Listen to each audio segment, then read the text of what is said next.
I want to ask you a question. Do you think that it's possible to set goals while you're going through the grief process? Is it something that you've even considered? I've been thinking a lot about goal setting recently. I've been setting my own goals, and I've come to realize that everybody knows about goal setting. Everybody knows that we should set goals. Everyone knows that that goals are most successful when we write them down. But I realized that I wasn't doing it. And part of the reason why I wasn't doing it is because there was fear there. And the fear was, what if I don't make the goal? What if I set a goal and don't achieve it? Then I'll feel like a failure.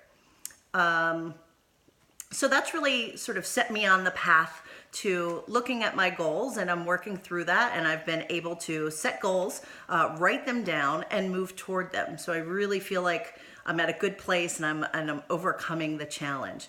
But it made me start thinking about grief and setting goals in grief. And did I set goals during my grief process? And I think the answer that I came to is yes, I did. Now, it wasn't formal. I didn't write them down.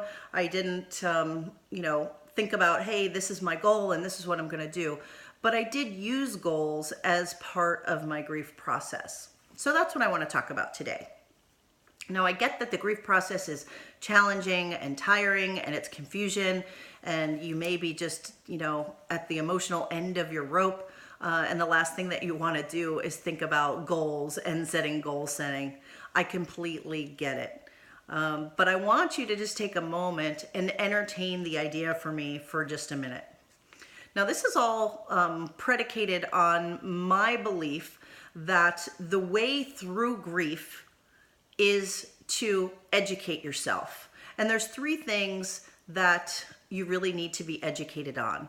One is you need to educate yourself about grief, because no one's talked about grief. You likely know very little about it. Most people do. There certainly isn't much talk about death other than what maybe you see on TV, but it's not something we really see. It's not something we talk about as a community. And so you may not know much about grief. So I think the first thing to do is educate yourself on grief.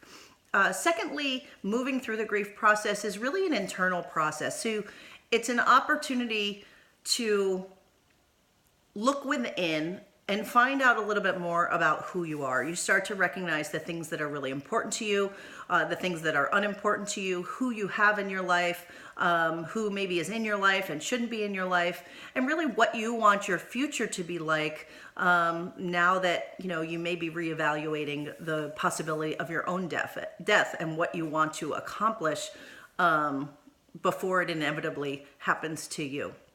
So that's two. So one is education. The second is learning within. And then the third is learning about your life, right? So what does that mean? A lot of people sort of go through life and they just kind of let life happen to them. And this is happening. And so, okay, this is my reality. Well, you do have an opportunity to really look within and then say, what do I want my life to be like? What do I want my future to be like? So I think as part of the grief process and moving through the grief process, evaluating that is very, very healthy and will really promote healing, which is what we all want, is to heal and to learn to find joy and happiness again. So here's a question, is have you set any goals, and do you think you can set goals? If you have, leave me a comment down below and let me know how it worked for you. Did you set goals? Did you achieve them? What your goals were? And are you considering, now that you've been watching this video, about setting goals to help you with your grief process? So when we set goals, we do have to be careful. So setting a goal that says, I want to be healed, I want to be over my grief and through it in a 3-month timeline, that might not be exactly realistic. And honestly, it's not realistic at all. So you do need to choose wisely. But what are some things that you can choose to do? A goal that you can set for yourself. And what does that look like? So for example, you may consider, I want one goal, maybe I want to go to a support group that's specific to my type of grief once a month. I want to read a blog a day or a couple blogs a week that teach me a little bit about grief or that address grief in the blog. Maybe it's subscribing to my channel so that you can learn more about grief, because that's what I focus everything on, is that education, so that you can learn more about what's going on within yourself. There's so many different things that you can do. Let's see, I have my list here. Another really important one is anything that promotes self-care. Anything that's going to make you feel a little bit better, that's going to really acknowledge that yes, grief is hard, and this is a major life change for you, and this is an emotional, traumatic experience, and that you deserve and you should take care of yourself and really do anything that promotes self-care. And for some people that means, hitting the gym or hitting a boxing bag. For some people it means, going to the spa and getting a massage, or taking a long bubble bath, or reading a book. Whatever that is, do things that are going to really promote self-care for you.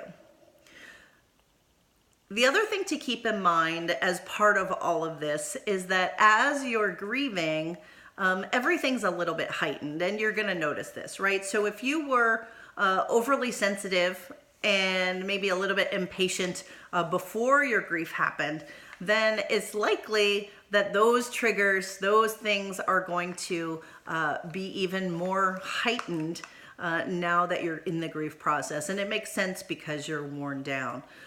If you did a lot of putting yourself down before you were grieving, then you may do even more of that, because you say, well, I don't know how to do this. I don't know how to get through this. I'm just going to be miserable forever. I know that that's where I was for a long time. If you had some depression before you lost your loved one, then likely you're going to have even more depression, and you're going to have to deal with that. Same thing for anxiety. Again, anxiety I talk about all the time because that was such a big thing for me. But I had anxiety issues before I lost my son. So it absolutely made sense that those things then became heightened during the grief process. And so educating yourself on those things, the things that are specific to you, and setting goals in that area is really going to help move you through grief. Let's see. What else do we want to talk about? Moving through grief. So the thing about grief that a lot of people think is that it's just something that happens to you, and that you just have to wait and you just have to hang on. And everybody says time heals all wounds. And honestly, I don't agree with that. Time will heal your wounds. Time will heal your grief, but only if you're moving through your grief and if you're actively putting yourself in action. And part of that action involves goal settings. And so that's why I believe that goal setting and grief go so closely hand in hand. So I'd like to encourage you today to set just 2 goals, and they don't have to be lofty goals. Like, don't make it anything crazy. 2 goals. What is it? Is it reading a blog today? Is it getting to a support group? Is it learning more about your anxiety or your depression? Or what is educating yourself on the grief process? All of those things are necessary and will really help propel you forward. And when you do achieve one of those goals, sometimes we don't celebrate that we've achieved a goal. So even if you set a small goal, remind yourself and celebrate it and say, wow, you know what? I set this goal. I wanted to read a blog today, and I read a blog about grief, and I know a little bit more than I did yesterday. And I think that that's the process. So learning more about grief, these are the 3 things: more about grief, more about yourself, and more about the life that you're living. Focusing on those 3 things are going to really help you move through grief. They're going to help you heal, and they're going to ultimately help you find the joy and the happiness that you're looking for and that you're struggling to find. So get going, get your goals, write them down, put them next to your bed or put them on your mirror in your bathroom. Make them very, very achievable so that then you can celebrate yourself and you can remind yourself that you are moving through grief, because the only cure for grief is to grieve. My name's Catherine McNulty, and this is Grief Inspired, and I want you to be grief inspired too.